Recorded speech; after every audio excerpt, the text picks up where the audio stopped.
Vamos lá, boa noite, pessoal. Estamos começando aí mais uma aula de Direito Penal 4, né, do turno da noite. E hoje o tema vai ser crimes contra o sentimento religioso e o respeito aos mortos. Confesso que não são crimes assim que podem até ser praticados com uma certa frequência, mas assim, que existe um processo criminal para cada um desses atos praticados é mais raro, né, de se verificar. São os crimes que estão previstos no artigo 208 a 212 do Código Penal. E aí eu pergunto para vocês, né, se vocês deram uma olhadinha lá, ou se estão com o código aí aberto, qual desses crimes aí vocês acham que é o que ocorre com mais frequência, que nós mais vamos encontrar nos tribunais?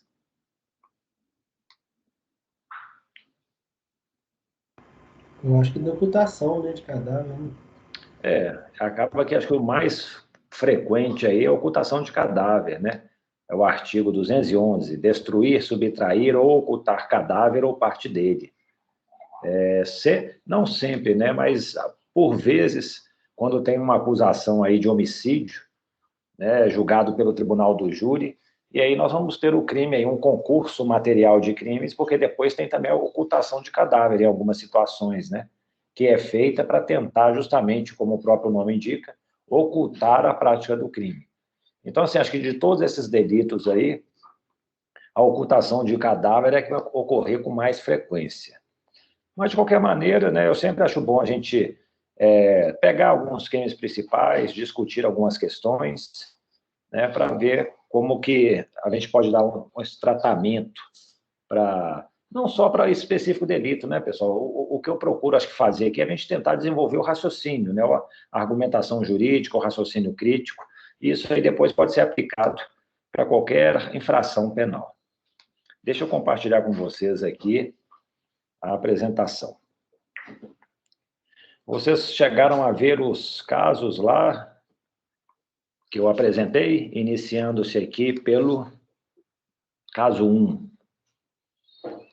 Essa primeira foto, né, daquela revista Charlie Hebdo, que foi, né, vítima de um ataque terrorista na França, tal, porque eles criticavam muito, né, os muçulmanos, Maomé, etc. Esse outro lado aqui à direita, não sei se todos conhecem, mas é uma revista Hustler. Ela era antiga, né, nos Estados Unidos, né? Era tipo uma Playboy, né, a revista, mas assim, que tinha mais pesada. Uma das reportagens que foi feita uma vez, eles fingiram que entrevistaram um pastor de uma igreja lá, não sei se era batista, e aí eles começaram assim, a inventar as respostas do pastor, né? Ele falando que teve relações incestuosas com a mãe, que ele bebia desde novo, não sei o quê, que tinha uma vida toda desregrada e promíscua, né? E até o dono dessa revista foi processado pelo pastor. O caso dele virou até um filme, não sei se vocês conhecem, mas se chama O Povo contra Larry Flynt, né? O Larry Flynt que fundou essa revista. E nós temos também o caso do pastor, né? O pastor Von Helder, aqui no Brasil, que ele tem um vídeo, né? Não sei se vocês conseguiram visualizar, mas aí eu peço, quem que assistiu ao vídeo, pode descrever o que acontece nele? Boa noite, professor. Boa noite. É basicamente uma reportagem, né? Acho que até o Cid Moreira que está apresentando, Antiga. De um culto religioso que foi transmitido na Record, se eu não me engano. E aí é um pastor, né, insultando uma imagem de Nossa Senhora Aparecida, dizendo que era um absurdo eles comercializarem ela por R$ 500, que era o preço de 5 salários mínimos. E aí ele começa a chutar, dar pontapés na imagem, dizer que é um absurdo os católicos comercializarem aquela imagem por aquele preço, que aquilo não resolve, que aquilo não é Deus. Isso, perfeito. É por aí mesmo, né, Letícia? A descrição é basicamente isso. E aí eu pergunto para vocês, o pastor, quando ele fica, né, de certa maneira, alegando uma certa superioridade, né, da religião dele sobre os católicos que adoram objetos inanimados, ele chuta lá a santa, ele teria incorrido na prática desse crime? O que vocês me dizem? Ou ele estava simplesmente exercendo sua liberdade de expressão?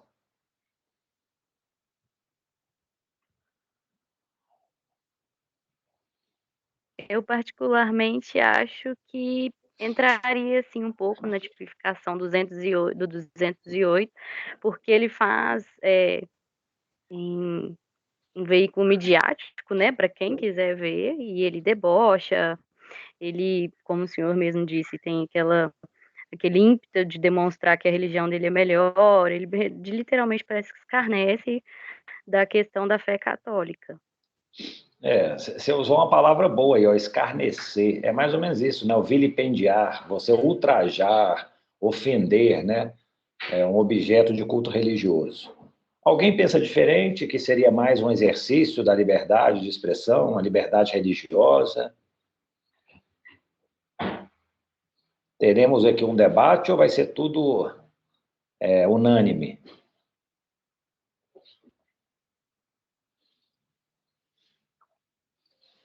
Professor, eu acho que não pode ser considerado como liberdade a partir do momento que você ofende uma outra crença, né? Eu acho que a liberdade ela tem esse limite. Você pode ter a liberdade a partir do momento que você não ofende outra crença, religião ou modo de vida de outra pessoa. Isso, ótimo. Aqui, ó. Você já está tentando, então, estabelecer um limite, né, para a liberdade de religião, liberdade de expressão. Não pode ser nada ofensivo, né? Ó, vamos falar sobre isso. Mas vamos, então, olhar aqui para esse crime, gente. Esse crime, ele é o que eles chamam de crime misto cumulativo. Vocês já devem ter ouvido muito falar assim, crime misto alternativo. O que é o crime misto alternativo? Tem vários verbos típicos. Se você praticar qualquer um deles, dois deles, você pratica um crime só. Um exemplo muito clássico disso é o tráfico de drogas. Vocês ainda não viram, mas assim, traficar drogas tem 18 verbos típicos. É vender, comprar, exportar, importar, ter em guarda, não sei o quê, blá, blá, blá, blá, blá. Se você pratica 2, 3 verbos típicos, você comete um crime só. É o tipo misto alternativo.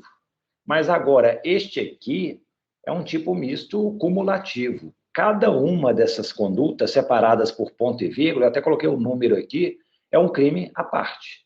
Então, assim, você pode escarnecer de alguém por motivo religioso, você pode impedir uma cerimônia religiosa, você pode vilipendiar um objeto de culto religioso. Pode fazer isso aí dentro do mesmo contexto, talvez, né? Mas vai ser cada um crime distinto. Igual, por exemplo, quando você escarnece de alguém, provavelmente tem uma vítima certa. Você está criticando aquela pessoa pela crença que ela exerce. Agora, quando você vilipendia um objeto de culto religioso, não tem talvez uma vítima específica, seria a coletividade. Mas acaba que, assim, existem alguns tipos penais no Código que têm essa característica, são poucos. Um outro que eu acho que eu posso referir aqui, acho que é o 234, deixa eu só... Não, 234 é o parto suposto, quer ver? Não, isso é o 242. Olha só as condutas. Dar parto alheio como próprio, ponto vírgula. Registrar como seu o filho de outrem, ponto vírgula. Ocultar recém-nascido ou substituí-lo, suprimindo ou alterando o direito inerente ao Estado Civil. Nós vamos ver isso aí quando falarmos dos crimes contra a família. Mas, assim, cada conduta é para uma situação.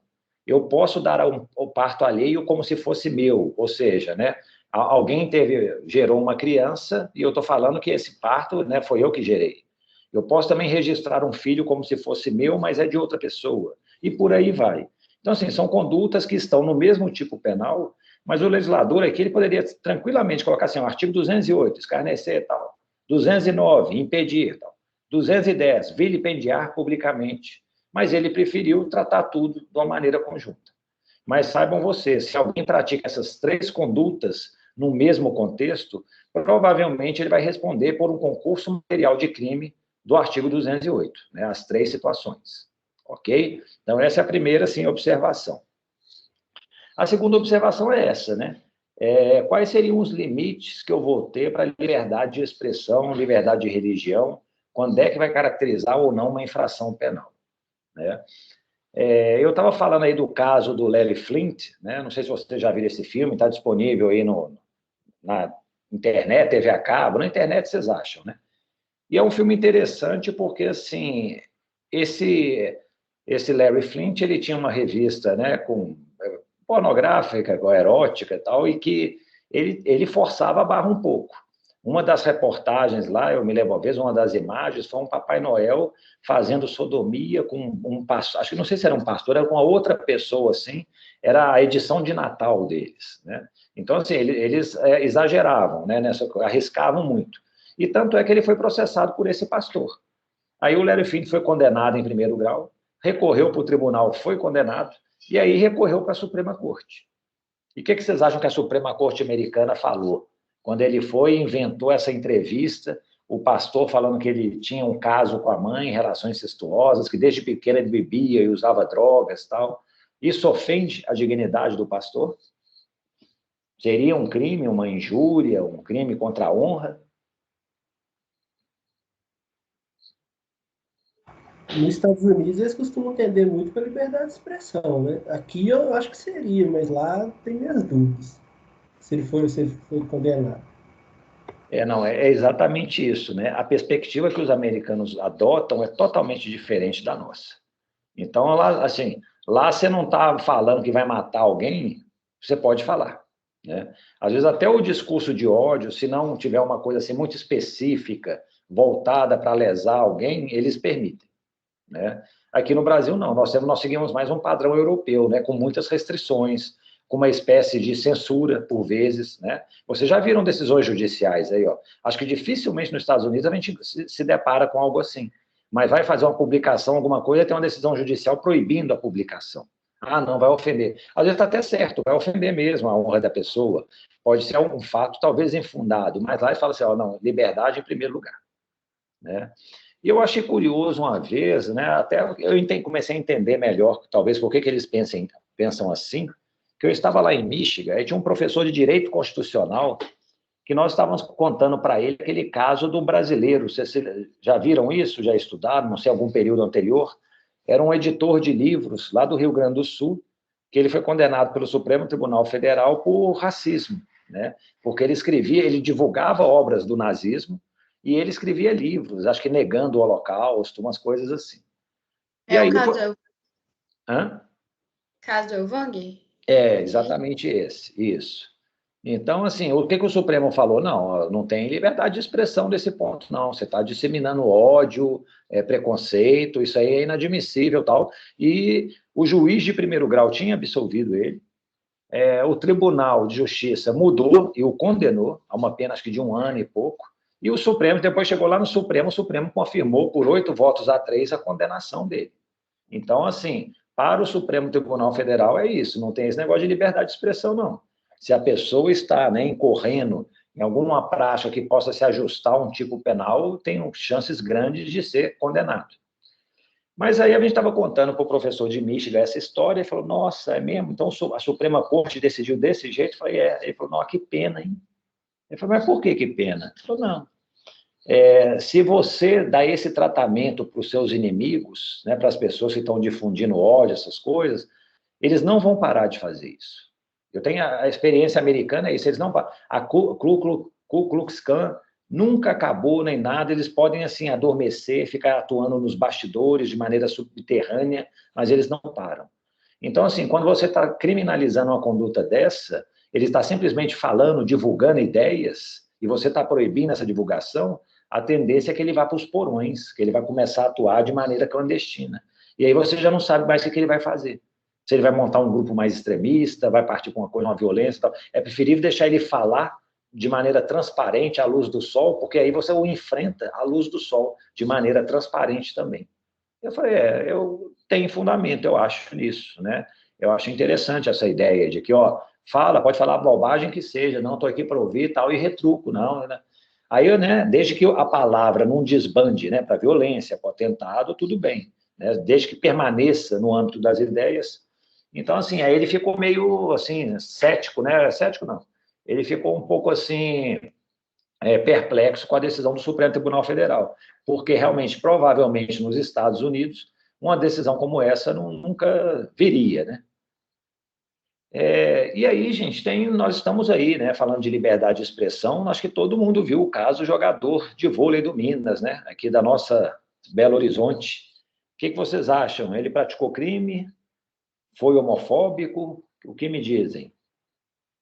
Ô, pessoal, deixa eu falar, numa boa, né? Nós estamos aqui numa faculdade, adultos, conversando, sem preconceito, sem medo, assim, de ofender. Eu acho, assim, o objetivo é a gente tentar discutir as várias facetas dessas situações para cada vez nós termos mais preparos, né? E eu falo até para mim mesmo, eu gostaria de ouvir vocês, às vezes vocês têm pontos de vistas aí, eu falo, não tinha pensado por esse lado e tal, tudo.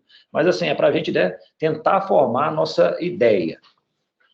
E o que vocês acham? Quem se arrisca aí? Houve prática de crime? Houve homofobia? Isso é liberdade de expressão? Ou o tema é muito polêmico e não vale comentar, é melhor pular? Eu acho que não. Que não o quê? Que... Não, eu acho que foi uma expressão dele. Ele postou lá, não incitou a ira de ninguém, nem ofendeu diretamente ninguém. Isso. O André está falando aqui, na minha visão, foi homofóbico por basear em uma opinião que diminuía a existência de casais LGBTs apenas por sua sexualidade. Sim, eu acho que talvez as duas opiniões do André e do Eliabe, uma não exclua a outra. O que vocês acham, gente? Dá para conciliá-las ou não?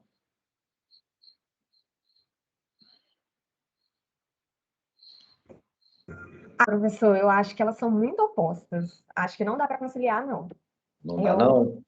Não, eu sou a favor de ter um pouco de limite na liberdade de expressão. Não, e essa é a tendência nossa, né, dos tribunais do Brasil, tem que impõe limite. Nós não atuamos aqui como os Estados Unidos, não. O Gabriel está perguntando o que ele falou, né, gente? O que ele falou mesmo? Eu acho que eu tenho até aqui, deixa eu ver. Eu estava vendo aqui. Se eu não me engano, ele postou a foto de um quadrinho em que o filho do Super-Homem estava beijando um outro personagem lá. Aí, eu acho que o comentário dele disse que era só um quadrinho, aí ele colocou 3 pontinhos, onde que nós vamos parar? Algo desse gênero. Aqui, ó, exatamente o que ele disse, né? Ele viu aquele desenho, né? Era acho que o filho do Super-Homem beijando um outro homem, e aí ele colocou assim: é só um desenho, não é nada demais. Vai nessa, que vamos ver onde vamos parar. Foi isso que ele escreveu, né? Pessoal, assim, não é uma questão fácil de resolver. E acho que não é fácil, às vezes, nem para os americanos. Eu não sei se vocês souberam de uma vez, um confeiteiro, ele, né, fazia bolos lá no Colorado. Ele foi foi contratado por um casal de homens, né, um relacionamento homoafetivo, para fazer um bolo de casamento para os dois. Aí ele chegou e falou assim, não, isso aí é contra meus princípios religiosos, eu não faço aí, eu tenho até outros produtos, se você quiser, mas assim, elaborar um bolo com uma foto de você, só que era o que ele costumava fazer. Isso eu não faço. No Colorado, tinha uma lei que obrigava as pessoas que não podia ter esse tipo de restrição, entendeu? E aí ele acho que foi condenado, foi obrigado a fazer isso, mas chegou na Suprema Corte. O que a Suprema Corte dos Estados Unidos fez? Falou que ele não era obrigado a fazer isso. Mas eles criticam muito a adesão da Suprema Corte, porque assim, a discussão era justamente, né, se isso era uma forma de discriminação ou não, tal. E a Suprema Corte chegou expressamente e falou assim, eu não vou entrar nesse mérito se isso é discriminação ou não. O que está sendo julgado aqui é se ele vai ser punido por isso. E eu acho que ele não deve ser punido, porque as pessoas não podem ser obrigadas a fazer aquilo que vai contra os princípios dela. Então a Suprema Corte o isentou de pena, sabe, de punição, mas não entrou nesse mérito de que, não, é uma conduta discriminatória, não é, tal, assim, eles ficaram meio que em cima do muro, porque acho que até eles deviam estar sendo uma situação, o que a gente faz numa situação como essa? Realmente, né? E aí também um detalhe, né, pessoal, eu acho que, eu não conheço lá profundamente, né, mas pelo que eu vi da decisão, reportagens a respeito, era uma atividade meio criativa, entendeu? Então, tipo assim, ele tinha que elaborar uma coisa específica e tal. E eles falaram, não, você não pode obrigar uma pessoa a desenvolver um trabalho cultural contra os princípios dela. Mas lá nos Estados Unidos parece que isso aí é padrão, que tipo assim, uma loja, um estabelecimento comercial, alguma coisa, não pode recusar atendimento para pessoas num relacionamento homoafetivo. Né? Então, assim, isso aí não tem dúvida nenhuma. Eu acho que a questão é justamente do trabalho assim, cultural, artístico que ele desenvolvia, que aí iria contra os princípios dele, né? Envolvia uma certa criatividade, tudo. Não era uma simples prestação de um serviço. né? Então, assim, acho que o tema girou um pouco em torno disso. Então, assim, você vê, a própria Suprema Corte, numa situação como essa, ela ficou meio em cima do muro, né? Lá nos Estados Unidos, que é um país que tem ampla liberdade de expressão. No caso aqui específico do Maurício, pessoal, o que a gente tem? Nós temos duas figuras que podemos... Aliás, nossa, é uma história complicada, né? A questão de homofobia não tem crime nenhum nisso, né, pessoal? Eu falo assim, não há lei penal, não há tipo penal que criminalize. O que aconteceu foi que o Supremo Tribunal Federal, há cerca de uns 2, 3 anos, né, uns 3 anos, ele reconheceu que, nós não temos uma lei que pune homofobia, mas nós vamos adotar por interpretação aí, né, extensiva, tudo, a lei que trata do racismo. E aí é que parou, né, a homofobia ao racismo. Então, a gente vai julgar alguém por homofobia com base nas leis que tratam do racismo, né, tomando emprestada essas leis. Diga lá, Ana. Depois eu continuo.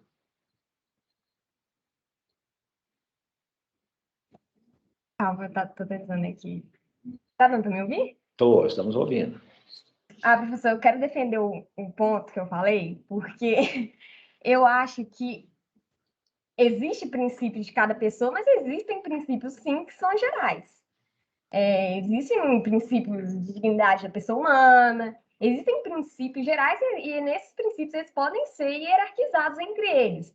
Às vezes tem o princípio de liberdade religiosa, mas o princípio de dignidade da pessoa humana seja muito superior a ele. Tanto que é o caso que o brasileiro fez farra falando de religiões muçulmanas, não sei, que tratam a mulher de uma forma machista. Então, nesse caso, se eles criticam, por que a gente não pode criticar aqui, entendeu? Eu acho que tem que, sim, fazer princípios errados de uma pessoa individual tem que ser punido. É o que eu acho. Não, perfeito. Então tá, vamos tentar desenvolver isso aí. Voltando à questão do Supremo, então ele falou assim, por analogia, né? Ele não falou por analogia, né? Ele não quis ser tão assim, acho que explícito, né? Mas ele criou um crime pelo judiciário, né? Uma coisa rara da gente ver, mas foi criado. Então, assim, hoje nós teríamos o quê? Um crime de racismo que pode ser mais ou menos assim de dizeres, né? Quando você ofende uma pessoa em razão da raça. Isso aí vai ser uma injúria racial. Você tem que ter uma pessoa específica, né, uma vítima própria. Tanto é que os crimes contra a honra, pessoal, alguns deles, né, a injúria depende de você contratar um advogado para apresentar queixa, né? Então, assim, tem que ter uma vítima certa. Já o racismo está previsto aqui nessa lei, pessoal. Lei 7.716 de 89. Né? O crime é esse aqui, praticar, induzir, incitar, discriminação e tal. Eu marquei que a religião no caso do pastor von Helder, né? Mas o que o Supremo fez? Ele incluiu aqui também a questão da homossexualidade, né? Do relacionamento homoafetivo. Então, assim, se houver isso, vai ser também uma forma de preconceito. Então, temos que entender, temos que ler esse artigo de uma maneira mais ampla, né? E aí, o que acontece? Realmente, para se praticar um crime como esse, você não precisa ter uma vítima certa. Você pode praticar com a vítima certa. Por exemplo, uma pessoa vai lá entrar no estabelecimento comercial em razão de raça, cor, etnia, religião, procedência. Você fala assim, não, aqui não entra nordestino. Pronto, não entrou. Isso é racismo, né? Tem uma vítima certa, né? Não foram ofensas que foram lançadas, foi um ato material, uma conduta que foi realizada, uma conduta não, né, que não seja verbal. Mas você também pode praticar por um número indeterminado de pessoas. Você poderia colocar lá assim, uma placa, aqui nessa loja não se entram mineiros. Mineiros são proibidos de entrar aqui, digamos assim, pela procedência nacional. Então, o que acontece? Também seria uma forma de racismo. Então, a conduta do Maurício é que ele foi pela expressão, pela palavra, né? Ele não atingiu uma pessoa específica. Nós não podemos falar que foi tipo assim, uma injúria racial, uma injúria homofóbica, né? Aí a questão é, ao dizer aquilo, ele está emitindo sua liberdade de opinião, ou ele está incitando a discriminação em razão de preconceito de sexo, né? de sexo, de opções. Eu acho, não, o que vocês acham? Vocês já falaram alguns, né? Eu não sei se isso aqui, se essa introdução que eu fiz, esse esclarecimento, ajudou alguma coisa. Mas, assim, eu confesso que eu acho que ele não cometeu crime. da forma como ele falou, aquilo que foi dito, eu acho que não foi crime. Ah, não, ele não foi homofóbico? Não. Talvez, eu acho que foi homofóbico, né? Ele demonstrou que não tem muita tolerância para uma situação como essa. Mas daí, para caracterizar um crime, eu acho que tem uma certa distância. O que vai acontecer, eu acho, talvez é o seguinte, aqui, ó, não é crime, mas ele vai ter que aguentar as consequências sociais da sua conduta. Ele falou aquilo, desagradou muitas pessoas e teve muitas consequências, financeiras, inclusive, né? Ele perdeu o emprego. Né? Então, assim, mas crime eu acho que ele não praticou. Porque, assim, eu não vi, não interpretei que daquilo que ele mencionou houve uma incitação, um induzimento, a discriminação, né? Assim, ele foi discriminatório, mas não no sentido de incitar os outros a ser, induzir, porque senão realmente é isso, ó, você nunca pode falar nada. Né? Aí realmente você não pode. A minha preocupação, pessoal, é no Brasil de não se poder falar mais nada. Eu fico vendo aqui na Globo, o Jornal Nacional, né? Eles são inimigos do Bolsonaro e tudo. Então, qualquer coisa lá que fala assim, ó, os manifestantes pró-Bolsonaro estavam pedindo o fechamento do Supremo e a deposição dos ministros, o que é inconstitucional. É inconstitucional isso? Eu confesso que eu não sabia. Se eu chegar e falar assim, eu acho que o Brasil viveria melhor sem o judiciário, eu estou cometendo um crime contra a Constituição? Eu não posso mais expressar isso, ainda que eu acredite piamente? Se eu chegar e falar assim, ó, o nosso legislativo é altamente disfuncional, não serve para nada, é só um balcão de empregos, as leis que faz e tal, tudo é concentrado no poder executivo, poderia acabar com o poder legislativo brasileiro. Eu cometi crime, então? Pessoas vão dizer que sim, que eu cometi. Eu falo, meu Deus do céu. Então, assim, nós não podemos, né, expressar mais pensamentos aqui. Eliabe, você tinha levantado a mão e baixou, mas diga. Eu vou por esse posicionamento que o senhor falou também, acerca de ter ponderações quanto ao que as pessoas falam e saber identificar quando que esse pronunciamento se torna um crime ou não. No caso, igual eu disse, para mim não foi, porque foi, ao meu ver, foi uma manifestação de vontade, algo que ele viu e se manifestou acerca daquilo. Igual uma pessoa veio e se manifestar a favor, tipo, não, gostei de como foi manifesto. Então, são são dois meios de manifestar, de expor a opinião. E eu acho que também tem que ver muito além, ver, na verdade, qual que é a intenção da pessoa ao se dizer algo. E não só porque ela disse, você já ir, já julgar, já taxar, e até mesmo porque hoje em dia as pessoas estão indo muito eles falam um efeito manada, né? Um fala, o outro sem pensar já vai em cima. Então, acho que tem que ter essa ponderação, esse estudo, acerca das intenções de uma pessoa em falar algo, por que falou, qual o objetivo, antes de já chegar, taxar, e aí já vem aquele tanto de gente julgando e não ter nem a liberdade da pessoa se manifestar para tentar explicar o que ela quis dizer com aquilo, qual foi o intuito educativo ou não. Então, acho que tem que ter essa certa ponderação antes de já vir julgando. Perfeito. Diga, Gabriel. Eu não sei, assim, vendo o artigo 20, eu acho que foi crime, porque à medida que você assume que a sua fala foi homofóbica, como foi numa rede social, uma figura pública, eu acho que tem, no mínimo, ali o dolo eventual da excitação. Pode até falar, ele não teve o dolo de excitar, ele só quis dar a opinião dele com um grupo que segue ele. Mas eu enxergo, pelo menos, assim, ele assumir o risco daquilo levar uma excitação à discriminação. Porque foi uma pessoa pública, tanto que virou notícia nacional. Então, assim, eu acho que poderia discutir, eu acho que foi muito homofóbico, mas assim, se falasse que não foi, era um ponto de discussão. Mas à medida que se assume que foi uma fala homofóbica e foi feito numa rede social, com uma pessoa pública, eu vejo, no mínimo, assim, dele não se importar, um dolo eventual desse verbo incitar. Minha posição é essa. Não, perfeito também. Deixa eu falar, isso aí é uma questão tormentosa, né? Eu acho, não sei se ele vai ser processado criminalmente, né? Pelo menos até agora não se falou nada a respeito disso, né? Não vi nenhuma providência sendo tomada, mas está cedo também. Mas é um assunto que vai gerar polêmica. E a questão é justamente essa, quando que vai ser um fruto de uma liberdade de expressão, quando não é. Vamos voltar para o nosso caso aqui, o pastor von Helder, né, que estava lá chutando a santa. No final das contas, o que aconteceu? Ele foi condenado. Não reconheceram liberdade de expressão, liberdade de religião, nada disso, não. E ele foi condenado por quê? Pelo artigo 20, né, que ele estava lá incitando a discriminação em razão de preconceito de religião. E também foi condenado pelo artigo 208, né, naquela primeira figura típica. Não, na terceira, aliás, que ele está vilipendiando publicamente um objeto de culto religioso. Nesse aspecto, eu faço minhas críticas. Eu falo, peraí, ó, a conduta foi uma só. Se a conduta foi uma só, é um crime único que ele tem que responder.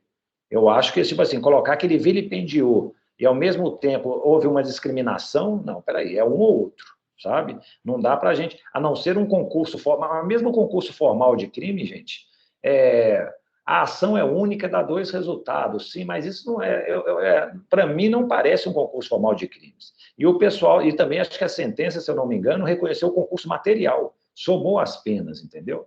Então, assim, acho que a minha única ressalva é em relação a isso. Eu acho que ele poderia, né, deveria ser incluído num único dispositivo legal. Mas, assim, né, pessoal, isso aí é um assunto que vai... eu acho que falta um pouco de evolução nossa, social mesmo, gente, né? Eu me lembro, quando eu estava em Michigan, uma coisa que eu reparei, que eu achei muito interessante, as aulas que eu frequentava, você não via um único professor fazendo qualquer piadinha, gracejo, o que quer que seja sobre questões relacionadas a sexo, a cor, nada disso, entendeu? A pessoas de países diferentes, nada. Michigan tinha também eles tinham, como é que fala, guidelines lá, né? Eram orientações para, tipo assim, comportamento que não só professores, mas que alunos deveriam adotar na faculdade em relação a essas questões. Então, assim, eu acho que isso foi fruto de muita polêmica e discussão que eles tiveram antes. Eu acho que essas questões pelas quais a gente passa hoje, eles já passaram por lá, né? E aí evoluiu para aquele negócio do politicamente correto e tudo e tal. Mas, assim, eu achava até bom, porque, assim, era uma aula, assim, que e realmente você não precisa ficar fazendo nenhuma piadinha, nenhum gracejo, nada assim, numa aula envolvendo, né, questões tão sensíveis como essa. Eles se aperceberam disso. E, por isso, era uma aula assim, é conteúdo, é matéria jurídica que está sendo ensinada, né? Eu acho que a gente tem que evoluir muito. Eu não sei, talvez aqui na faculdade, numa escola, tal, vocês já tenham passado por situações como essas, não sei, né, um professor, um aluno que faça um deboche, tal. Lá, sinceramente, eu não vi isso. E não tinha muito espaço para que isso acontecesse, né? É verdade, estou falando, devia ter observado o princípio da especialidade. Eliabe, eu acho que, na verdade, tinha que aplicar aqui, ó, esse item terceiro aqui do artigo 208, que é mais específico, entendeu? O meu receio que eu fico pensando também, se não está relacionado à prescrição, né? Às vezes colocam também uma outra acusação mais grave, que é tipo assim, ó, esse aqui vai prescrever na época em 2 anos. O outro de racismo prescreveria, a pena lá é 3 anos, né? Prescreveria que em 8 anos. Então, já é uma coisa, assim, às vezes, então, sabe, força um pouco a barra para poder né, conseguir fazer com que não fosse prescrito. E nesse aspecto é até curioso, aquele caso, né, como é que chama o livreiro judeu Elviger, né? Não é o nome alemão, né? O crime dele teria prescrito, né? Porque, assim, da data da denúncia até a data da condenação, que foi pelo tribunal, depois o julgamento pelo Supremo, passaram-se muitos anos, estaria prescrito. Mas o racismo é um crime imprescritível, né? Então, assim, nesse caso aí, não vingou. Ele foi lá, teve que executar a pena, mas provavelmente foi pena, né, restritiva de direito. E semana passada, o Supremo Tribunal Federal, ele reconheceu que a injúria racial também é um crime imprescritível. Ou seja, a Constituição fala em racismo, mas eles também estão dando uma interpretação mais ampla, incluindo a injúria racial também como um delito para o qual não cabe prescrição. Pessoal, então, assim, né, respeitada todas as posições, acho que todas são muito pertinentes, tem que realmente apresentar argumentos, né? Eu acho, assim, talvez algumas pessoas tolerem algumas coisas mais do que outras, talvez acho que é preciso, tipo assim, ter um controle maior, né, para poder, tipo assim, ter uma finalidade educativa, porque vejo também essa situação. eu acho que todo mundo agora pensa duas vezes, né? Quem está aí no ramo de esporte, um atleta, alguma coisa, porque olha as consequências disso. Um atleta de seleção perdeu o emprego. Falaram aí, ó, mas nossa, ele tinha 250 mil seguidores, hoje tem mais de 1 milhão, né, de apoiadores.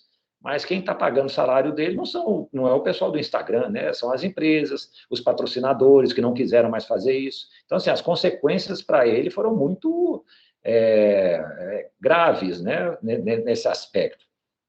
Né? Então, assim, e realmente é isso. Né? Ainda que não seja crime, nós somos responsáveis por aquilo que falamos. Né? Podemos expressar nosso pensamento, mas pode ser um pensamento que vai ofender muitas pessoas. Arque com as consequências. Eu posso chegar aqui né, e falar assim, nossa, a turma da noite de Direito Penal 4 foi a pior turma que eu já encontrei aqui nos meus 11 anos de faculdade. É mentira, viu, pessoal? Vocês são ótimos, tal. Mas se eu falo isso, eu tenho que arcar com as consequências do que eu falo. Talvez vocês não queiram mais assistir minha aula, talvez você chegue e fale assim, ah, não, mas ele é péssimo também, ele não ensina nada, tal, retruca imediatamente, né? Tem aquela retorção imediata. Mas, assim, né, eu acho que do que eu falar ser um crime, aí já tem uma grande distância. O do Maurício já está, acho que, mais próximo de ser um crime, mas, assim, na minha modesta opinião, eu acho que não. Né? Pessoal, isso não significa que eu estou aprovando o que ele disse. Vamos avançar. Esse segundo caso, pessoal, quem pode me falar o que aconteceu com Ronaldo Esper?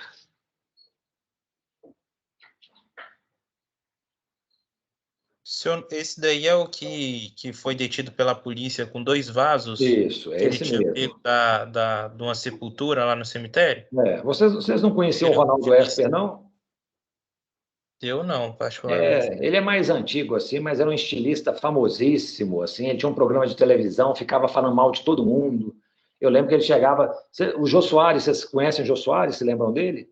Aí que eles estavam falando assim, ô Ronaldo Esper, o Jô Soares é um homem muito elegante, né? Porque o Jô Soares, ele tinha, realmente, ele põe umas gravatas borboleta, umas combinações diferentes.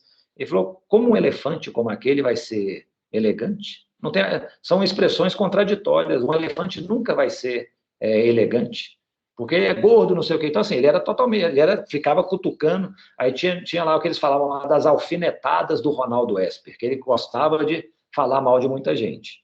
Mas diga, Eliab, o que aconteceu com ele? Pelo que eu vi, ele foi detido pela polícia, né? Que ele tinha entrado lá dentro do cemitério e tinha violado uma sepultura lá, e tinha pego 2 vasos.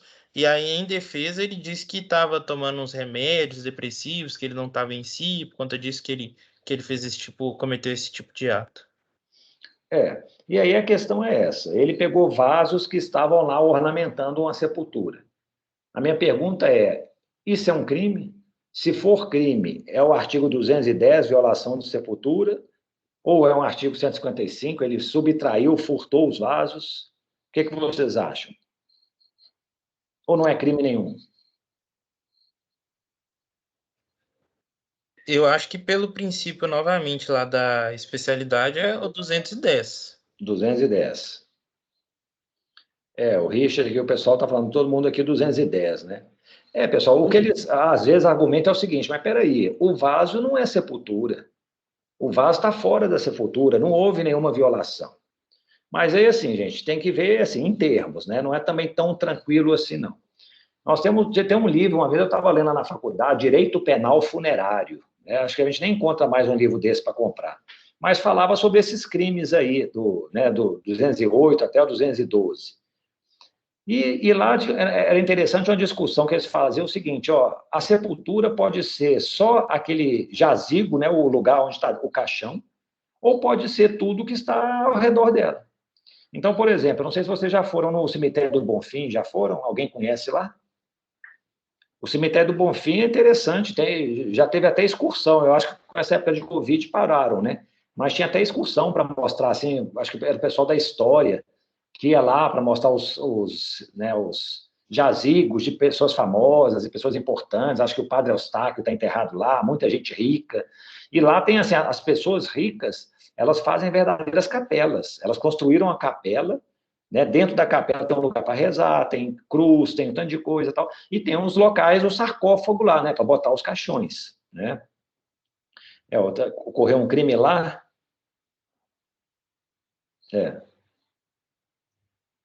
Não, no PE, o que é o PE? Ele é Pernambuco, lá em Pernambuco, então. Ah, não, ok, então, assim, né, para cometer esse crime, provavelmente eles violaram a sepultura, né? Porque, assim, para tirar o corpo e tal. Mas a questão é, tipo assim, nós estamos mexendo no que está externo à sepultura. Aí minha pergunta é, se alguém entra naquela capela toda bonita, de mármore e tal, subtrai lá uma cruz, um santo, uma imagem e tal, ele está violando a sepultura? Ou ele vai ter que realmente quebrar lá o jazigo, o caixão que está dentro do coisa? Então, eles falam assim, ó, você pode ter uma interpretação mais ampla do que é sepultura ou mais restrita. Para quem acha que é mais restrito, que é só aquela urna funerária mesmo, então não tem violação de sepultura, né? Ele pegou os vasos externos a ela. Mas se a gente for pensar bem, né, pessoal, as famílias, elas montam o negócio tudo para elas faz parte do ritual, né? Tipo assim, ó, vamos ter uma igreja, vamos ter aqui um escrito, uma placa, vamos colocar aqui uma cruz, um santo, uma imagem, uma foto, um local para pôr flores. Então, assim, nessa concepção, isso aí seria a sepultura, né? E aí, nessa visão mais extensiva, o Ronaldo Esper teria violado uma sepultura, ok? E aí eu pergunto para vocês, tá? Violou ou não? Ou então teve o furto ou não? Diga, Gabriel. É mais uma dúvida, na verdade. É porque, não sei se pelo capítulo que tá, o crime, mas eu tinha imaginado assim, que a gente tinha que ter o dolo de violar o que aquela sepultura representa também, tipo o sentimento do morto. Se ele só estava lá e ele se interessou por um objeto da sepultura e pegou, aí não teria o dolo da violação da sepultura, que seria só um furto por isso, entendeu? Não sei se... Não, a questão mas a questão que eu acho é o seguinte, eu acho que ele tem um dolo, porque o dolo é o seguinte, uma visão muito clássica, é você ter vontade de fazer a coisa e ter conhecimento daquilo que você fez, né? Então, assim, você sabe a situação qual é e você se manifesta uma vontade de fazer aquilo. Então, por exemplo, ele tem que ir lá, ele quer tirar de dentro da sepultura uma coisa que tem pedra preciosa lá, sei lá, dentes de ouro. Né? Ele está lá, então ele arrombou para pegar. Às vezes a pessoa foi enterrada com as joias, para poder pegar as joias. Aí não tinha, ele estava em intenção só de furtar, mas ele violou uma sepultura. Né? Então, assim, nesse tipo penal não exige, né? Tá certo que, né, tem razão quando você fala, não, pelo título do capítulo, né, talvez exigisse um desrespeito aos mortos. E isso aí não ficou caracterizado, ficou caracterizado apenas um interesse patrimonial. Mas, assim, acho que não é. Eu tenho uma intuição que não é muito por aí, viu, Gabriel? Igual, por exemplo, ó, eu cometi um crime contra a dignidade sexual, mas eu não quis fazer aquilo assim, sabe, para satisfazer minha lascívia, não, meu prazer. Eu quis só para fazer a vítima sofrer. Eu queria que ela sofresse. Ela falou, então não foi um atentado contra a dignidade sexual, sabe? Então, assim, eu acho que caracterizaria a violação de sepultura. A questão que acho que pode ser colocada é essa. Falou aqui, não, mas ele teve um interesse patrimonial, ele nem violou a sepultura, ele só pegou o vaso que estava do lado de fora dela. Aí eu acho que até mais, sabe, para mim fica mais aceitável esse tipo de defesa. Mas eu falo o seguinte, é um argumento, você como advogado, acho que tem que fazer isso, não tinha intenção nenhuma, tal. Eu estou falando assim, eu acho que na minha posição como juiz, eu reconheceria que houve a violação. E aí, então, vamos falar de tese de defesa. O que a gente poderia alegar em benefício dele? O que vocês pensariam que ele poderia apresentar como defesa?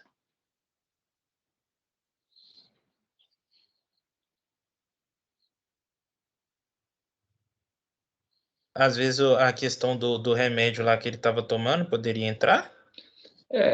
Aí entra onde? O remédio excluiria o quê naquele conceito de crime? Lembrem sempre, né, pessoal? Ao fazer uma defesa, nós temos lá um fato típico, ilícito e culpável. Onde que o remédio entra? Na questão, talvez no culpável? Na culpabilidade. Você vai chegar e vai falar que ele era inimputável, que ele não tinha condição de entender o caráter ilícito do fato. Pode ser uma defesa. O Richard apresentou outra aqui, ó. Ele está achando que não é furto porque não se enquadra como coisa alheia móvel, né? Então, pode ser uma outra defesa. O valor dos vasos tem relevância? Podemos alegar algo nesse sentido?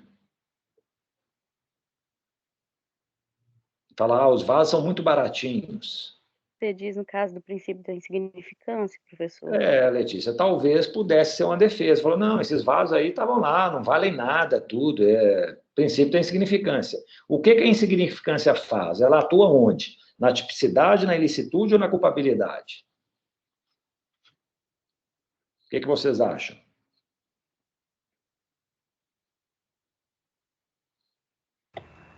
Na ilicitude?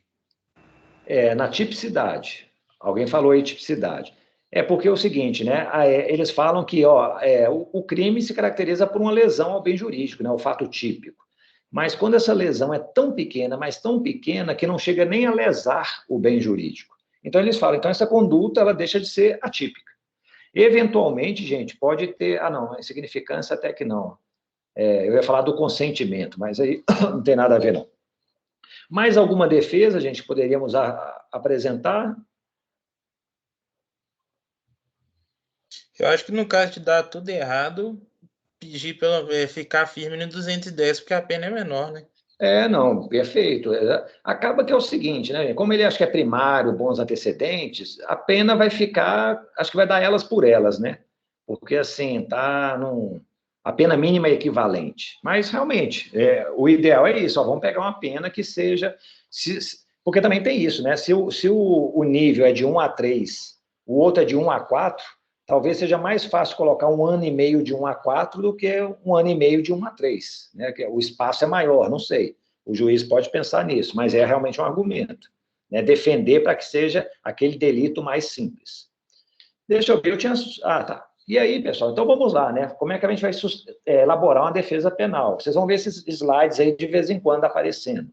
Como eu falei para vocês, primeira coisa, preliminares, né? Questões de nulidade, questões formais, incompetência e tal. A gente não tem informação sobre isso, né? Aquela reportagem é muito superficial, nós não sabemos nada do processo. Então, vamos pular essa parte. Aí nós temos as prejudiciais do mérito, que, na verdade, no direito, no processo penal, são as causas de extinção da punibilidade. Será que prescreveu o crime? Houve decadência de direito de representação, mas não tem direito de representação, são ações públicas incondicionadas. Ele morreu, não. Assim, nós não temos muitas informações, acho que a gente tem que pular essa parte. Então, vamos no mérito. No mérito é para dizer se ele é culpado ou inocente. Eu vou falar que o fato não existiu, acho difícil, né? Porque isso aqui, gente, tá no artigo 386 do Código de Processo Penal. Tem as teses de defesa, assim, que levam à absolvição. O fato não existiu, mas ele foi filmado, né? Ele foi encontrado com os vasos, foi detido com eles.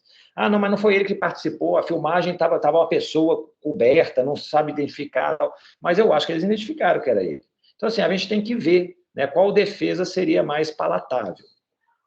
Então, assim, insanidade mental pode ser uma, né, a questão dos remédios, a insignificância. O Richard falou que, no fundo, é de atipicidade. Ele falou, se isso aí não é coisa alheia móvel, a conduta é atípica. Estado de necessidade, acho que não, né? Assim, ele não estava passando necessidade, precisava furtar o bem e tal. Um detalhe, pessoal, quando a gente argui insanidade mental de um réu, não é uma coisa tão simples assim, né? Talvez a gente vê em filmes aí, vê uma pessoa que tomou um remédio, misturou com não sei o quê, matou o mundo inteiro e depois é inocentado, que ele não sabia o que fazia, era um efeito colateral do remédio. Isso aí talvez fique bonito em filme, né? Mas na vida real é um pouco diferente. O que acontece no caso de insanidade mental? Né? Nós temos um incidente específico disso, previsto no Código de Processo Penal.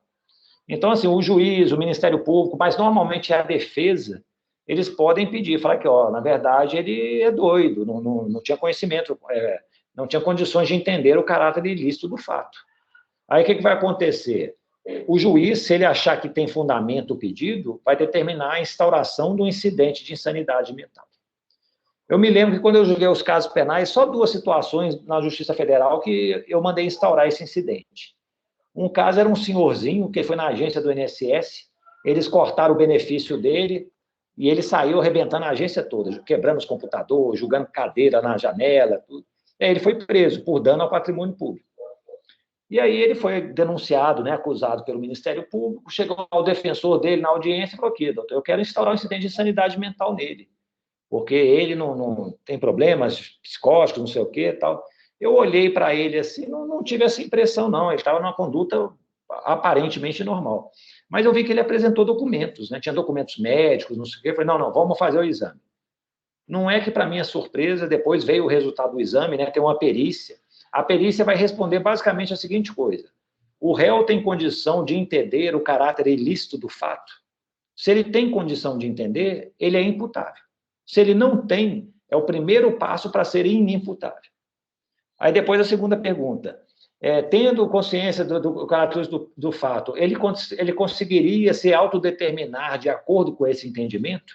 Se falar que sim, ele é imputável, normal. Se falar que ele não conseguia se determinar de acordo, tal, ele é inimputável.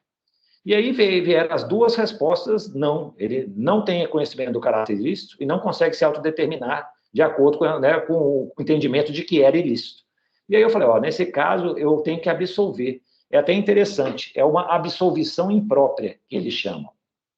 Eu chego e falo assim, fulano cometeu um fato típico, ele arrebentou a agência do INSS, esse fato é ilícito, né, não tem legítima defesa, não tem nada, tal, mas não é culpável, porque ele é inimputável, segundo o laudo médico.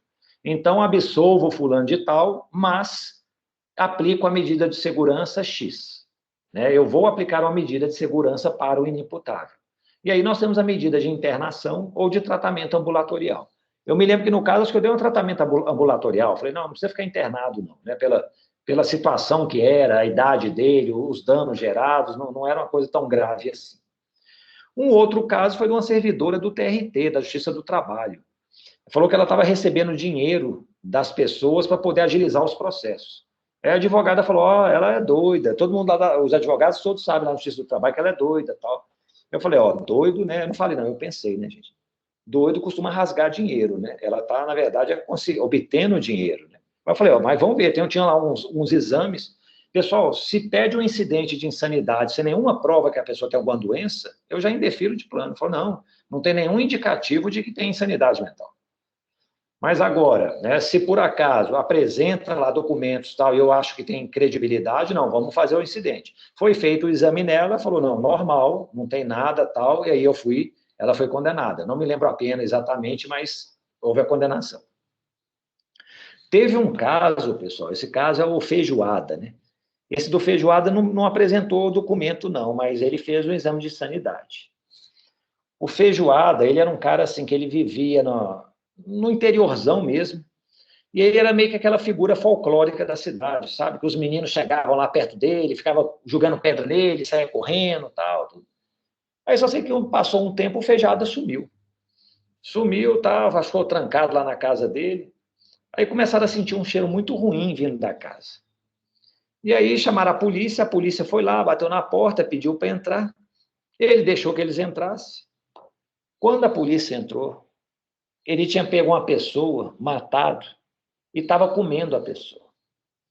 E aí tinha lá pedaço da pessoa, tipo assim, intestino, tal, dentro de uns balaios. Eu lembro que tinha um laudo pericial cheio de foto mostrando isso. Tinha pedaço da pessoa pendurado, assim, numas cordas, salgado, que ele usava para comer. E tiraram uma foto, eu estou chamando ele de Feijoada, sou eu que estou chamando, né? Porque tinha uma foto do fogão dele, tinha uma panela com feijão preto, e dentro dele, pedaço de dedo, de outras partes do corpo humano que ele estava comendo. Então, assim, um cara desse, pessoal, você não precisa nem fazer exame de insanidade para dizer que é louco. Mas foi feito o exame nele, o incidente e tal, e se apurou, que ele é completamente... E aí ele foi internado. Esse caso, eu lembro que eu era assessor no Tribunal de Justiça quando eu vi ele. E ele fica, né, a medida de segurança tem essa questão, fica internado aí quase que indefinidamente. Né? Hoje a jurisprudência fala que não pode ultrapassar 30 anos, né, que é o máximo da pena aplicada.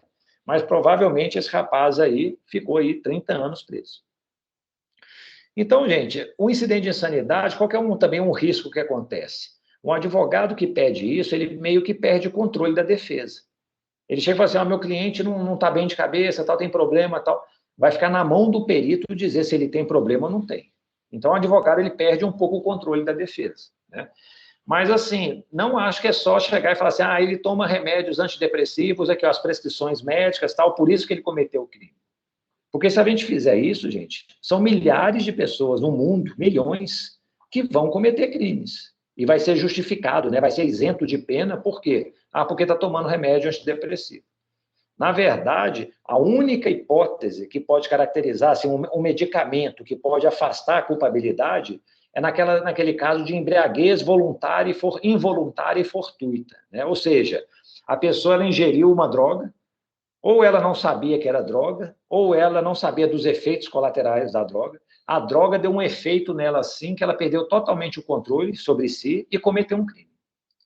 Mas isso, gente, é muito difícil de acontecer. Eu, pelo menos na minha vida profissional, eu nunca vi. Pelo contrário, às vezes as pessoas que têm algum problema, né, psiquiátrico, tudo, elas costumam tomar remédios para lentificá-las, né, para deixá-las mais calmas, tranquilizantes e tudo. E não é como aquele usuário de droga que cheira cocaína para cometer um crime, está mais, né, ligado na coisa, usa uma anfetamina, alguma coisa nesse sentido. Então, assim, teria que comprovar isso, que foi uma ingestão involuntária, né, decorrente de caso fortuito ou força maior, para poder falar que está isento de pena, como no artigo 26 aqui do Código Penal. Diga, Eliabe. O professor, a minha dúvida é a seguinte: se o advogado pedir para esse incidente de insanidade mental e for comprovado que o cliente dele não tem nenhuma insanidade mental, o juiz já dá a sentença ou o advogado tem o direito de apresentar uma outra defesa? Não, por isso que eu falo, o advogado bom, ele já tem que apresentar as defesas, né, pela eventualidade. Então, assim, ó, primeiramente, eu quero alegar que ele tem deficiência mental. Se por acaso não for constatado isso, eu quero comprovar que ele agiu em legítima defesa. Então assim, ele já alega tudo, entendeu? E aí também tem as alegações finais, né? Acaba que na defesa penal, pessoal, é sempre muito para favorecer o réu. Então, ainda que alegue nas alegações finais, entendeu? Depois que todas as provas foram produzidas, já veio a perícia falando que ele não tem nenhuma incapacidade, não tem nada, ele nas alegações finais pode apresentar lá inúmeras teses, entendeu? Mas, assim, às vezes a tese principal que ele está defendendo é essa, e depois que ela fracassa, as outras talvez fiquem meio frágeis, né? Não sei, aí vai depender da situação. Pessoal, outra situação que eu acho também, insignificância, né? Algumas vezes o pessoal fala, não, os vasos não valiam nada. Mas olha só, insignificância não está prevista em lei, é uma criação jurisprudencial. Na verdade, é uma criação alemã, né? Mais desenvolvida pelo Klaus Roxin. Mas eu acho que na própria Alemanha eles não aplicam isso. Lá é uma coisa mais, acho que, teórica do que prática. Aqui no Brasil a gente aplica muito, né? E o que é o conceito de insignificância? A lesão é tão mínima ao bem jurídico que não justifica, né, considerar a conduta atípica, nem movimentar a máquina da justiça. Eu já vi casos assim, e eu não esqueço, tinha um rapaz lá, o Bill Clinton, né, eu lembrei do nome porque era em homenagem, acho que o Bill Clinton. Ele furtou um boné de R$15, só que esse boné foi recuperado, devolvido para o, né, o comerciante, mas mesmo assim ele foi processado por furto. Aí chegou no Supremo Tribunal Federal um habeas corpus pedindo para trancar a ação penal, né, para acabar com o processo. Por quê? Baseado na insignificância. E o Supremo acatou. Eu penso assim, é lógico que tem valores subjetivos, né, gente? Às vezes você está... Eu roubei sei lá, um objeto da casa da pessoa que vale R$200 só, é pouco, tal, mas peraí, essa pessoa é extremamente pobre, isso para ela aí representa muita coisa, né? Então, assim, a gente faz essa análise, mas também tem uma análise objetiva. Eu procurei, fiz pesquisas no Supremo, no STJ, tudo, o maior valor que eu já achei de insignificância foi nesse recurso especial lá no STJ, e o valor foi R$300. Então, hoje eu tenho mais ou menos aqui na minha cabeça. Eu falei assim, ó, passou R$300, eu não vou considerar que é insignificância, não. Agora, é menos de R$300, eu já vou começar a pensar, né? Então, assim, esses vasos, qual que é o valor desses vasos? Não sei, eram vasos de mármore e tal, não tem essa informação. Mas, assim, a depender do valor, eu acho que eles deviam valer 2 vasos mais do que R$300, né? Mas, assim, seria talvez uma possibilidade. No final das contas, pessoal, o que aconteceu? Ele foi denunciado, acusado pelo Ministério Público por furto, não foi violação de sepultura, e o juiz reconheceu que a conduta era atípica.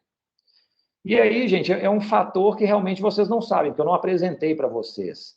Mas, assim, foi apurado lá que esse jazigo lá, essa sepultura, estava vazia. Aí o juiz falou, não, isso era uma sepultura abandonada, não tinha dono. Então, coisa que não tem dono não pode ser furtada, ela vai ser achada, não é crime. Você só comete o crime se furtar coisa alheia. Isso não era alheio, era uma coisa sem dono. E aí o juiz falou que a conduta era atípica. Assim, eu também tenho minhas reservas quanto a isso, né, pessoal? Eu não conheço o caso, acho que tão bem quanto o juiz conheceu, examinou o processo, mas é aquele negócio, né? Se quem furta é rico, ele é cleptomaníaco. Se quem furta é pobre, é ladrão, né? Então, acho que o Ronaldo Heffer foi mais ou menos isso. Ah, não, ele é cleptomaníaco. Porque, assim, é difícil uma sepultura não ter dono. Ela pode até estar vazia, mas se ela estiver vazia, ela pertence ao município. O município que tem os poderes sobre ela, ele que pode aliená-la, vendê-la, ele recebe taxas anuais pelo uso dessa sepultura, entendeu? Então, assim, então falar que podia até ser, não, ela estava vazia. Aí eu acho que o Gabriel, eu iria no argumento dele, que ó, ela estava vazio lá, não houve nenhuma ofensa ao sentimento, de respeito aos mortos. Não teve nada disso. Mas isso aí afastaria a violação de sepultura, né? Mas permaneceria talvez o furto. E foi isso que acho que o Ministério Público baseou. Ó. Realmente vai ser muito forçado eu falar em violação de sepultura. Não tinha ninguém morto, mas o furto está caracterizado. Só que o juiz falou que não. Então, assim, eu acho que o juiz que, sei lá, o caso deu tanta repercussão, eu fico pensando se às vezes os juízes não são meio salomônicos, sabe? Ó, vamos fazer uma coisa, isso aqui já... Ele devolveu o vaso, já teve uma repercussão muito ruim para a carreira dele e tal, tudo. Não precisa de uma pena criminal para resolver isso, não. Porque dono tem que ter. Provavelmente, se o município quiser, no dia seguinte ele pode vender aquilo para uma família que queira enterrar seus parentes. Ok? Vamos para o último caso, pessoal. Já passamos de 8 horas. O último caso, quem me conta? É um caso, assim, emocionante, né? Tem uma trilha sonora que conta uma narrativa, estilo Gil Gomes. Não sei se vocês conhecem, né? Do Aqui e Agora. Mas quem me conta como é que se desenvolveu esse último caso?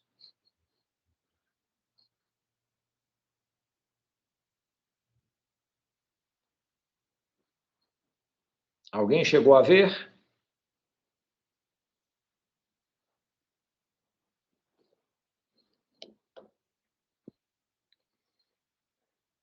Deixa eu ver aqui, ó. Esse caso eu acho que vale a pena até compartilhar com vocês, se vocês não viram. São só 3 minutinhos, mas eu acho que... Só um instante aqui.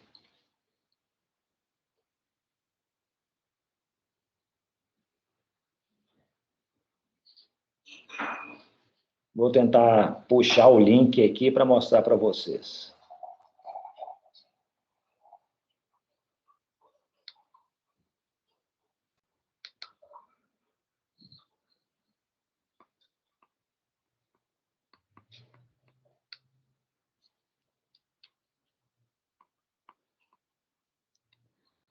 Deixa eu parar aqui minha apresentação e aí eu tento pôr o vídeo.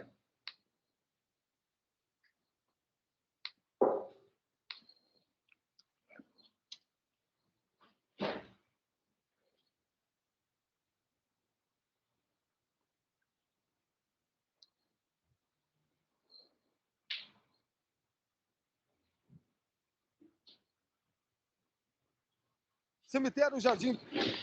Isso, pronto. Deixa eu compartilhar aqui com vocês.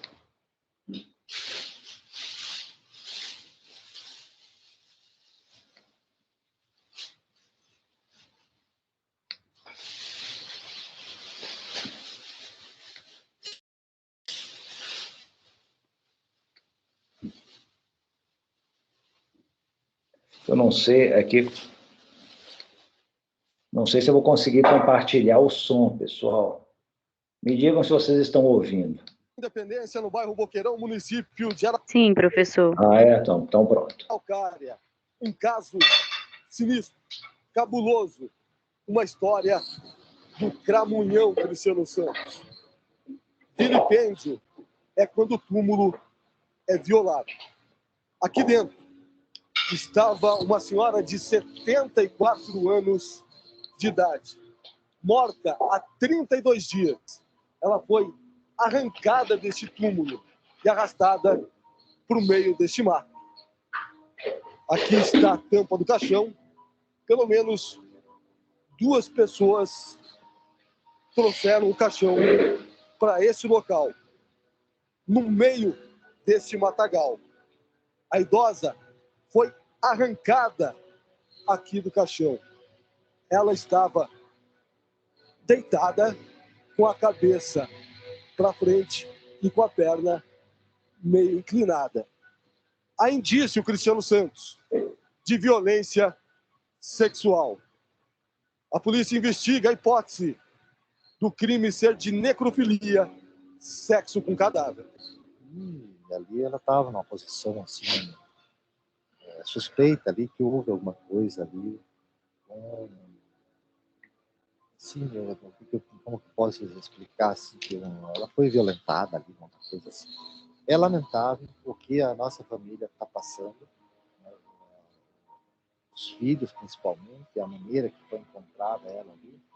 Então, acho que foi sacanagem, uma coisa, quiseram prejudicar, eles conseguiram. Mas para Deus, não é nada impossível, está na mão de Deus, a justiça está sendo feita.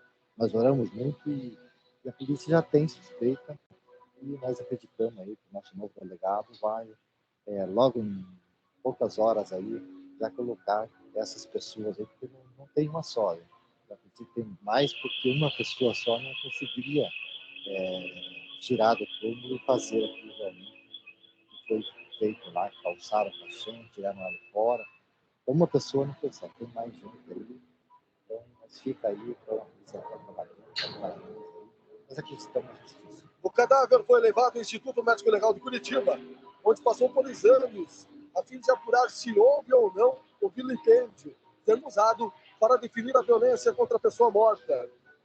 A mulher está, nesse momento, sendo sepultada de novo. Os familiares passam, mais uma vez, pela tristeza do enterro.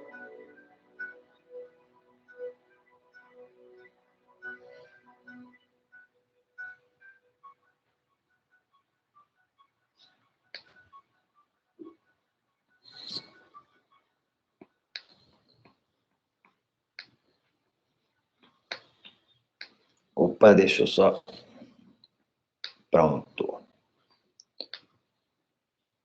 Uma trilha sonora tem seu lugar, né, gente, para dar um toque no... Mas me digam, houve prática de crime?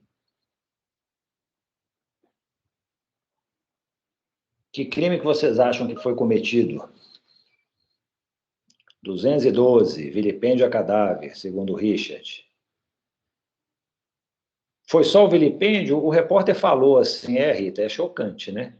Isso aí para mim é crime hediondo. O repórter falou em necrofilia e tal, não tem esse crime, não? Isso aí não seria um estupro? Não? Por que não, gente? Não tem violência sexual?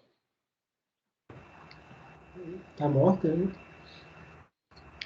Lembrem-se sempre disso, né, gente? O cadáver, ele pode ser objeto material de crime, né? Você exerce a conduta sobre ele, mas ele nunca vai ser vítima de um crime. Né? Esses crimes aí contra o sentimento religioso, respeito aos mortos, ou é a coletividade, ou é a família da vítima, que são, né, a família do cadáver, da pessoa morta, que vão ser as vítimas, né, os sujeitos passivos do crime. Então, né, a gente tem que lembrar disso. O repórter falou sem propriedade nenhuma, né, em necrofilia, o vilipêndio caracteriza. Na verdade, assim, necrofilia é uma coisa, como é que fala? É um distúrbio aí sexual, mas que não está criminalizado, não tem essa criminalização. O que nós temos hoje em dia aqui é estes aqui, ó, deixa eu avançar.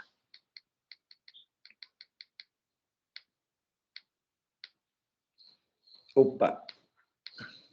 O que nós temos é isso, ó. Violação de sepultura, ocultação de cadáver, vilipêndio a cadáver. Deixa eu perguntar para vocês, não houve violação de sepultura ou houve? Não seria um concurso material de crimes, a violação e o vilipêndio? Eu acho que absorve, não? No caso, ele será que foi absorvido? Bem que não sei, porque para vilipendiar, nesse caso, teria que violar a sepultura para vilipendiar de qualquer jeito, né? Mas foi um meio, né, para que ele conseguisse praticar o crime de vilipêndio, a violação da sepultura.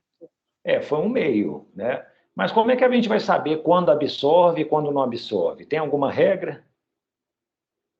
Eu acho que é quando, para você fazer um crime, necessariamente você precisa passar por outro. Igual como se fosse Nesse caso mesmo, para ele vilipendiar, necessariamente ele tinha que violar. Perfeito, a ideia é essa mesmo, gente. Lembrem-se sempre disso. O crime anterior é um meio necessário para o cometimento do crime posterior. Se não for um meio necessário, for só um meio, não serve, tem que ser necessário. Pessoal, e aqui? 2 casos. Esse aqui, violação de sepultura. Teria como eu vilipendiar o cadáver sem violar a sepultura? Nesse caso, não, é impossível. Né? Eu tenho que violar a sepultura para poder fazer o vilipêndio. Então, é um meio necessário. Mas eu me lembro que eu julguei muitos casos, assim, era transporte irregular de madeira. Era um crime ambiental, crime contra a flora. Só que uns caminhoneiros, eles falsificavam um documento que, em tese, autorizaria o transporte. Aí, às vezes, eles eram presos transportando a madeira irregularmente com documento falso. Aí chegava e falava, não, aqui, ó, eu vou ser processado só pelo transporte irregular, porque a falsificação era um meio de eu cometer o transporte. Alguns colegas meus reconheciam isso. Eu não. Eu falava, nada disso. Ele podia transportar a madeira irregularmente sem nenhum problema, sem precisar de documento nenhum. O crime já estava ocorrendo. Só que ele quis ocultar a prática criminosa. Ele foi mais... tem mais desvalor a conduta dele. Ele providenciou um documento falso que não era um meio necessário. Então, eu reconhecia o concurso de crimes. Ele ia responder pelos 2 delitos. Não havia essa absorção como existe aqui agora. Pessoal, mas aí é o tal negócio. Eu acho que... Mas, assim, a gente pode lidar com essa situação, acho que na pena. Porque eu falo assim, eu falei que isso é crime hediondo, assim, em tom não técnico, né, gente? Os crimes hediondos estão previstos lá na Lei 8.072, né? Então, tem lá epidemia, homicídio qualificado, tráfico de drogas é assemelhado, diversas infrações. Esse vilipêndio a cadáver não está. Mas vejam bem a gravidade da conduta. Tinha uma senhora de 75 anos enterrada, depois de 30 dias, foi violada a sepultura dela, tiraram ela da sepultura, houve violência sexual com ela, deixaram ela abandonada no meio do mato. A família foi lá, tal, descobriu tudo, teve que fazer um novo velório, passar por uma nova situação, a família teve que comprar um novo caixão, gastar mais dinheiro, tal. Ou seja, eu acho que é extremamente grave. E brigando e brincando assim com um sentimento de respeito aos mortos, né? Que toda sociedade pode variar a forma como eles, né, veneram, né, os mortos, como é que eles celebram, mas assim sempre é um valor muito importante para qualquer sociedade, né? Então assim, eu achei a conduta muito grave. Se eu fosse fixar uma pena, né, a gente tem que olhar lá o artigo 59 do Código Penal, né, na fixação de pena. Na verdade, tem aquele critério trifásico. Eu vejo aqui as circunstâncias do crime. Ele pode até ser primário de bons antecedentes, mas eu acho que o resto é tudo desfavorável para ele. O motivo do crime, as circunstâncias, as consequências, né? É tudo. Eu acho que eu só não colocaria uma pena próxima no máximo se ele for primário de bons antecedentes. Porque eu colocaria lá como fundamentos aqui, ó, para cometer o vilipêndio, ele antes teve que cometer a violação de sepultura. Tá certo que eu não vou punir ela separadamente, mas isso aí é uma circunstância que eu tenho que levar em conta para fixar a pena.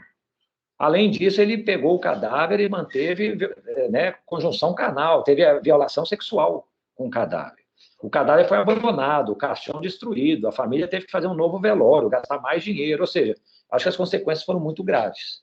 Então, assim, a pena podia não ter nenhuma agravante, atenuante, nenhuma causa de aumento, diminuição, mas a pena, para mim, seria uma pena bem elevada, né? Não sei qual é a perspectiva de vocês. Porque o desvalor da ação e do resultado dela foi bem mais do que o normal, né? Então, assim, nesse caso, eu acho, tem absorção, mas eu acho que essa absorção, de certa maneira, pode ser compensada na punição, né? E não estou falando que assim, não é para, né, é meu intuito punitivo. Eu acho que é o seguinte, é uma questão de individualização da pena, né, pessoal? Vejam vocês, eu falsifico um documento público, uma carteira de identidade para abrir uma conta no banco, emitir cheque sem fundos e cometer estelionato. A falsificação vai ser absorvida pelo estelionato. Ele só vai responder pelo estelionato. Mas espera lá, ele falsificou um documento, para falsificar o documento público, a pena mínima são 2 anos. O estelionato, a pena é de 1 ano. Eu vou colocar uma pena de 1 ano? Eu não.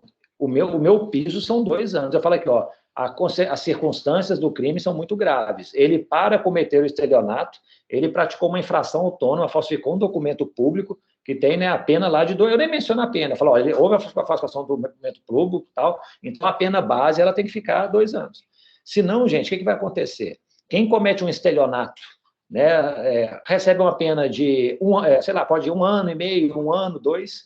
Quem comete o estelionato falsificando um documento público recebe a mesma pena. 1 ano e meio, 2. Não, eu acho que tem que ter diferenciação, né? Então, talvez a gente resolva a consunção dessa maneira. Pessoal, dúvida? Alguma questão? Professor, só uma curiosidade. Se no caso, o Eliabe mandou o caso que botaram fogo no cadáver, né?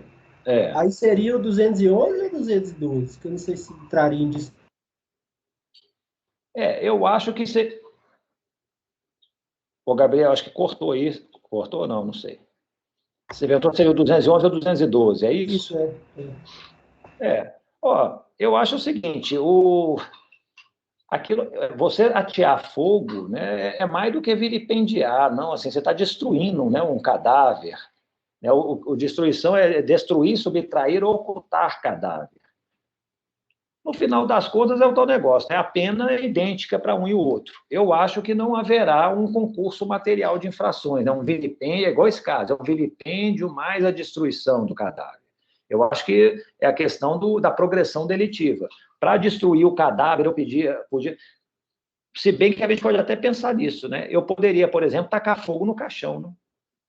Se eu queria destruir o cadáver, eu não precisaria, talvez, profanar a sepultura, tirar o corpo de lá e colocar fogo, não sei. É uma coisa que eu estou pensando aqui. Mas, a princípio, né, se violar a sepultura foi um meio necessário para poder tacar fogo, eu acho que seria, né, a violação de sepultura seria absorvida pela destruição do cadáver. E acho que o vilipêndio, né, na especialidade, acho que a intenção do agente foi mais de destruir, danificar, do que vilipendiar, não sei. É possível, né, gente? Eu falo assim, não sei, porque vai que lá tem circunstâncias específicas que ele falou assim, não, eu queria humilhar mesmo, eu queria me vingar, eu queria fazer isso, tal. Então, talvez ele demonstrou um sentimento aí de desprezo, né, do cadáver. Então, não sei, de desrespeito aos mortos. Mas eu chutaria talvez isso, sabe? Seria a destruição de cadáver o crime principal. Ok? Pessoal, mais alguma dúvida, alguma questão? Se não tivermos nada, pessoal, na próxima semana começa aquele nosso programa de, tipo assim, nós vamos ter aulas nas sextas-feiras apenas, né? As quartas-feiras serão das lives. Eu confesso que eu não sei se nessa próxima quarta-feira já começaremos as lives, porque a gente gosta de começar com um convidado, ele ainda não confirmou a presença, mas, de qualquer maneira, não vamos alterar o plano, não, né? Vamos seguir o nosso cronograma. Então, na sexta-feira que vem, 19 horas, nós vamos ter uma aula de crimes contra a dignidade sexual, ok? Já tem um estudo, já tem um caso aí de crime contra a dignidade sexual para vocês analisarem. Aproveitem esse período aí longo de 1 semana para dar uma olhada nisso. Tem alguns artigos lá no Moodle para vocês lerem, entenderem um pouco já o tema. E aí a nossa discussão aqui fica cada vez mais qualificada, tá bom? Então tá, pessoal. Agradeço aí a atenção de todos. Desejo um bom fim de semana, um bom feriado. E até sexta-feira. Professor, obrigado. Você também, professor. Obrigada, professor. Até mais, gente. Muito obrigado, professor.